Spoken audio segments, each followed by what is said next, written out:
Assalamualaikum warahmatullahi wabarakatuh. Bismillahirrahmanirrahim. Alhamdulillahi rabbil alamin. Allahumma salli ala Sayyidina Muhammad wa ala ali Sayyidina Muhammad wa barik wa sallim ajma'in. Amma ba'du, kita lanjutkan belajar tauhid dengan menggunakan sanad kitab Tanwirul Qulub oleh Syekh Muhammad Amin Al-Qurdi. Nafa'anallahu bi'ulumihi wa bihikamihi.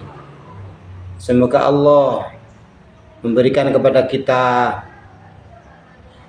manfaat dari ilmu-ilmu Syekh Muhammad Amin maupun dari kebijakan-kebijakan beliau. Amin.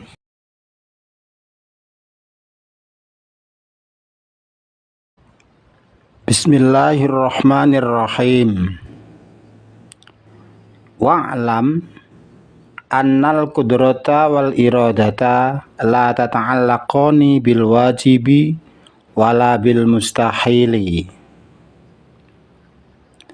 Ketahuilah bahwa sifat kudrah, sifat maha kuasa, sifat iradah, sifat merencanakan, menghendaki,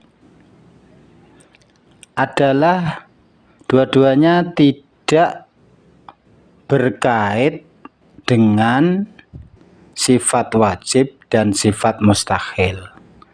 Tidak terkait dengan sesuatu yang pasti dan sesuatu yang tentu tidak ada. Jadi ada kaidah di dalam memahami logika ilmu tauhid, logika ilmu mengenai sifat qudrah iradah Allah, bahwa qudrah iradah ini tidak bisa dikaitkan dengan keadaan yang bersifat pasti, al-wajib, pasti adanya, pasti terjadinya. Juga tidak bisa dikaitkan dengan keadaan yang mustahil, pasti tidak adanya, pasti tidak terjadinya. Ini kaidah di dalam ilmu tauhid. Sebetulnya kalau kita renungi ini bukan berarti kok dibatasi seperti itu, bukan berarti begitu, tidak. Jadi ilmu tauhid itu mula-mulanya begini, urutannya begini, atau ceritanya begini.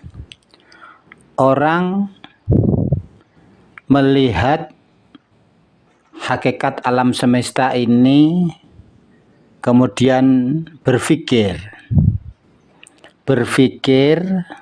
dengan pikirannya dia akan menemukan bahwa alam semesta ini pasti ada pencipta yang menciptakannya. Dengan kenyataan yang nyata-nyata ada berupa alam semesta ini, dibalik itu tentu ada pencipta yang mewujudkannya. Ini bukan berarti Allah pasti ada, terus yang memastikan siapa, bukan begitu. Jadi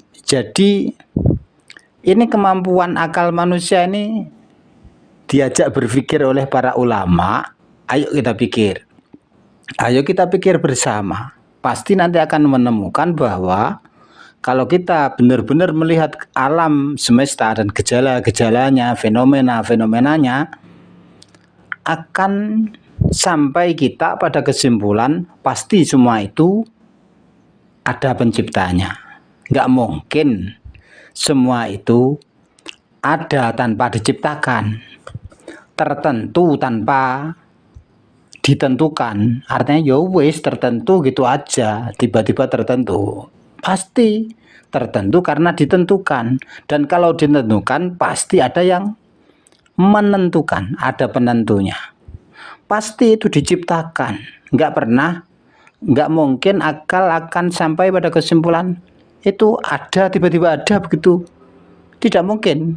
Kalau akal cerdas pasti memastikan bahwa alam semesta itu diciptakan. Nah, kalau diciptakan berarti ada penciptanya. Kemudian berpikir lagi, kalau begitu pencipta ini maha kuasa atau tidak? Berpikir lagi, oleh ulama ini kita dituntun dengan ilmu tauhid ini, diajak untuk menalar, untuk menggunakan nalar kita memahami dengan gejala-gejala alam semesta yang begitu hebat ini, galaksi, semesta, pokoknya semuanya ini, bahkan alam tubuh, ya. Semuanya ini luar biasa ini. Luar biasa ini alam semesta. Kalau kita berpikir alam semesta yang dicipta oleh pencipta yang demikian hebat ini, alam semestanya yang hebat ini, terperinci, teratur, terus indah-indah, berkait-kait, berhubungan-berhubungan. Nah, itu akhirnya pada kesimpulan pasti pencipta itu maha kuasa, pasti itu. Nah, itu. Kemudian tahap berikutnya oleh ulama kita dituntun lagi ke maha ciptaan, ke maha kuasaan pencipta. Ini pasti tidak terkait dengan sesuatu yang sudah pasti menurut akal. Contohnya, yang pasti menurut akal sudah pasti Allah maha tahu. Nah, ini nggak bisa kita tanyakan, mampukah Allah untuk menjadi maha tahu? Lah, bukan begitu. Lah, maha tahu itu sudah pasti. Artinya menurut akal sudah pasti pencipta itu maha tahu. Jadi nggak perlu dikaitkan dengan maha kuasanya Allah, maha kuasanya Tuhan, maha kuasanya sang pencipta tadi. Berarti mengkaitkan kemahakuasaan sang pencipta dengan sesuatu yang sudah pasti menurut akal itu adalah salah logika, itu salah berpikir. Sama halnya mengkaitkan sifat kuasa Allah, sifat maha kuasa Allah dengan sifat mustahil. Sifat mustahil. Contohnya sifat mustahil, kan tadi sudah disebut Allah pasti mampu, pasti kudroh. Kalau pasti kudroh ya sudah selesai. Kesimpulan akal cerdas manusia memastikan Allah atau pencipta, sang pencipta pasti maha mampu, maha kuasa.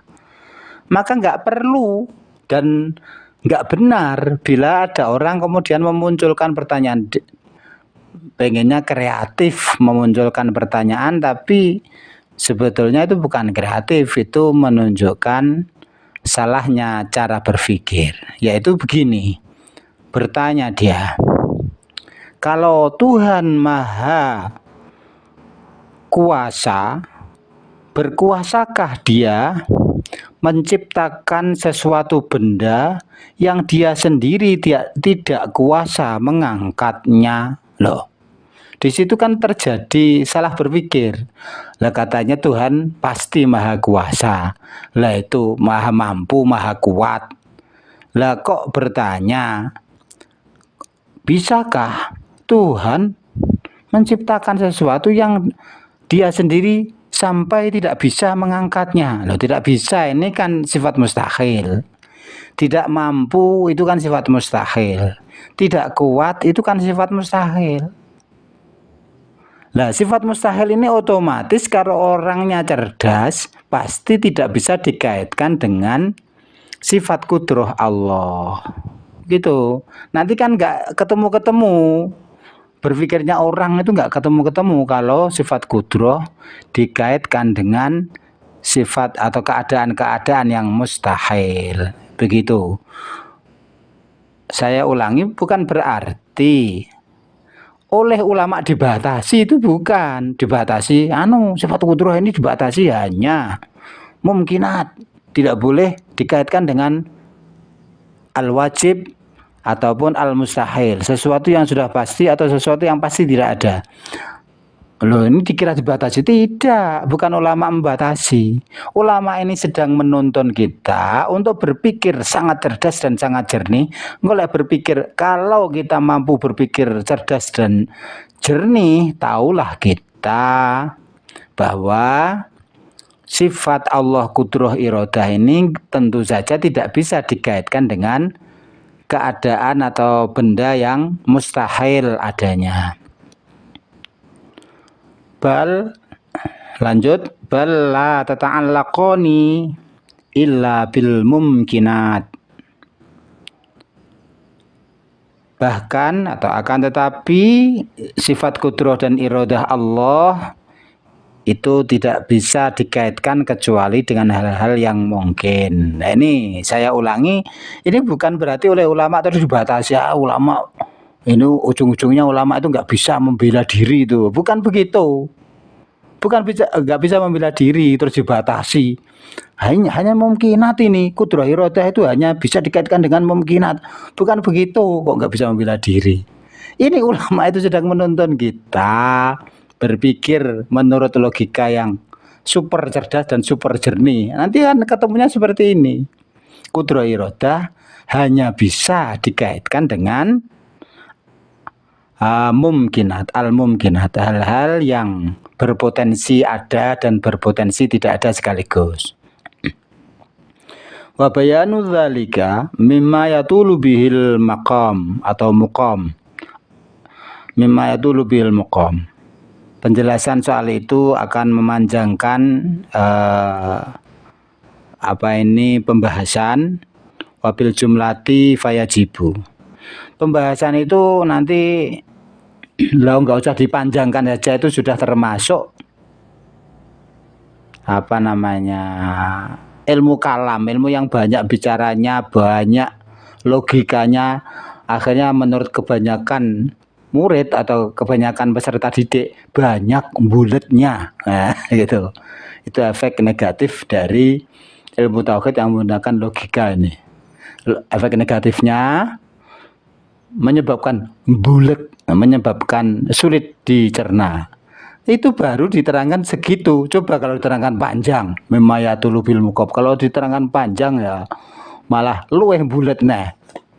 Padahal nanti bulet itu bisa jadi berguna untuk orang-orang tertentu yang memang takhusus atau spesialis di bidang ilmu tauhid yang akli, yang pakai logika itu. Kalau yang nggak takhusus, yang nggak usah yang bulat-bulat, itu yang biasa saja.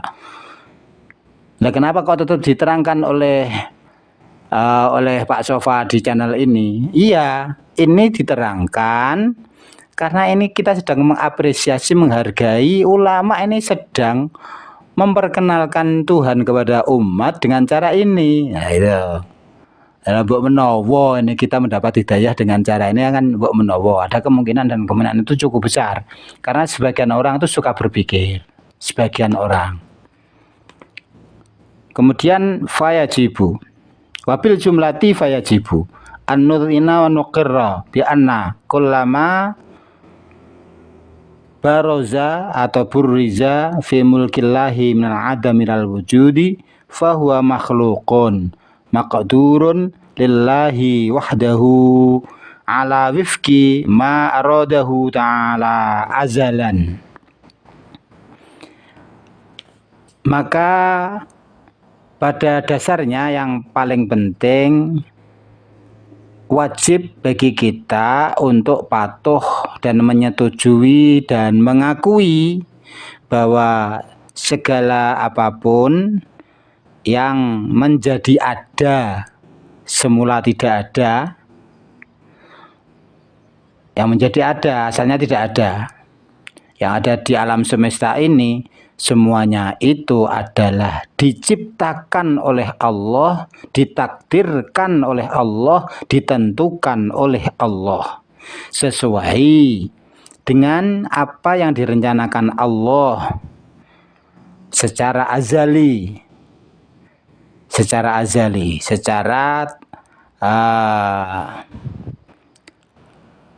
keadaan tanpa waktu, tanpa permulaan waktu. Jadi Allah memang rencananya seperti itu, tidak ada permulaan, tidak ada akhir.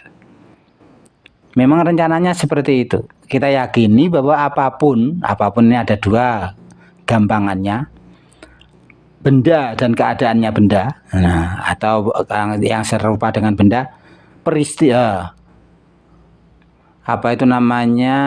sesuatu dan peristiwanya sesuatu, dan sifatnya sesuatu, orang dan keadaannya orang, sesuatu semuanya itu adalah benar-benar diciptakan oleh Allah, ditentukan oleh Allah semuanya, baik hal besar maupun hal kecil. Fama sya'allahu kana wa ma lam yasha' lam yakun wa huwa waliyyut taufiq. Maka apapun yang direncanakan oleh Allah untuk terwujud, maka terwujudlah ia, pasti itu. Jadi apapun yang direncanakan Allah ada, maka pasti ada. Ini menggunakan redaksi hadis. Jadi ada sebuah hadis, Masya Allah kana malam yasha' lam yakun, au kama qala itu. Wa malam yasha' lam yakun, dan apapun yang tidak direncanakan oleh Allah untuk wujud, maka tentu tidak wujud. Apapun yang tidak direncanakan Allah untuk ada, maka ya tidak ada. Itu, wong tidak direncanakan oleh Allah ada, berarti ya tidak ada. Tidak pernah ada kejadian sesuatu ini tiba-tiba ada padahal oleh rencana Allah nggak ada begitu. Sesuatu kok kejadian, yaitu memang direncanakan Allah kejadian itu. Begitu loh. Keyakinan ini akan sangat menolong umat Islam, akan sangat menolong hamba Muslim untuk menjadi bijaksana. Ya Allah, luar biasa ini konsep ini. Wallahu waliyyut taufiq wa huwa waliyyut taufiq. Allah lah penguasa pertolongan. Allah yang menguasai, yang mengatur pertolongan. Jadi sebagian hamba diberi pertolongan untuk mampu memahami konsep khalqu ini, makhlukun, makdurun itu. Ini konsep ini luar biasa. Sebagian diberi pertolongan sehingga bijaksana, sebagian yang lain mungkin belum diberi pertolongan. Lah begini, ini luar biasanya antara lain apa? Kalau orang itu tahu bahwa semuanya, baik orang maupun sifatnya orang, adalah ditentukan oleh Allah, dipastikan adanya itu oleh Allah, bukan oleh yang lain, maka orang ini nggak pernah putus asa, itu nggak pernah. Bahkan ketika melihat modal keadaan awal yang begitu menyedihkan, mengenaskan, tetap dia itu optimis. Tuhan akan menolong kami, begitu. Kenapa? Karena yang menentukan kan bukan keadaan itu, keadaannya yang nyata. Misalnya ada orang keadaannya nggak punya uang, keluarganya nggak punya uang, sekolah juga nggak cerdas amat, banyak kekurangan apa. Akhirnya orang itu apakah bijaksana kalau orang itu kemudian minder? Tidak bijaksana. Tidak bijaksana. Kalau orang itu minder, ini orang terpengaruh, atau secara tauhid bisa jadi dicurigai orang itu mengkaitkan keadaan masa depan dengan keadaan sekarang. Padahal penentu masa depan orang tersebut bukan keadaannya sekarang. Penentu masa depan orang tersebut hanya semata-mata hanya Allah Azza wa Jalla belaka. Fama sya'allah kana wa ma lam yasha' lam yakun. Jadi semua yang jadi nanti rencana Allah. Jadi nggak usah ragu-ragu bahwa Allah yang menentukan. Kalau keadaan sekarang masih memprihatinkan, nggak usah ragu-ragu. Kita tetap percaya Allah lah yang menentukan, terus kita minta tolong kepada Allah. Karena wa huwa waliyut taufiq. Allah lah yang mengatur pertolongan. Kita minta tolong agar keluarga kita, anak turun kita ditakdirkan, ditentukan, diciptakan menjadi orang-orang yang berhasil, ilmunya, kesolehannya, ketakwaannya, kekayaannya, kepangkatannya, dan sebagainya, dan kebahagiaannya. Tentu saja itu. Begitu. Jadi sama sekali orang tidak akan menjadi minder ketika modal yang nyata sekarang modalnya tipis. Sebaliknya, kalau orang diberi itu keberhasilan sekarang ini, orang itu diberi keberhasilan, opo-opo penak kabeh, opo-opo berhasil kabeh. Orang itu tidak akan terlena, tidak akan mengurangi semangatnya untuk menata diri agar terus sukses, agar terus berhasil. Kenapa? Penentu keberhasilan esok bukan keberhasilan sekarang. Yang menentukan bukan keadaan sekarang. Yang menentukan keberhasilan esok adalah Allah Azza wa Jalla belaka. Akhirnya orang yang sudah sukses ini tetap berusaha agar tetap sukses.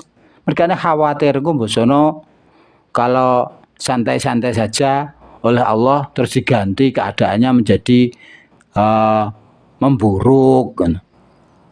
Khawatir karena yang yakin yang menentukan hanya Allah, dia terus berusaha agar sambil minta tolong kepada Allah agar masa esoknya, masa depannya akan tetap berhasil seperti sekarang yang sudah berhasil itu. Atau bahkan dia memohon kepada Allah agar diberi peningkatan di dalam keberhasilan yang telah diberikan Allah sekarang ini. Gitu, karena orangnya tahu penentu keberhasilan masa depan hanyalah Allah Azza wa Jalla belaka. Demikian, semoga banyak manfaatnya, semoga banyak barokahnya. Wallahu a'lamu bissawab, wallahul muwaffiq ila aqwamit thariq. Walhamdulillahi rabbil alamin.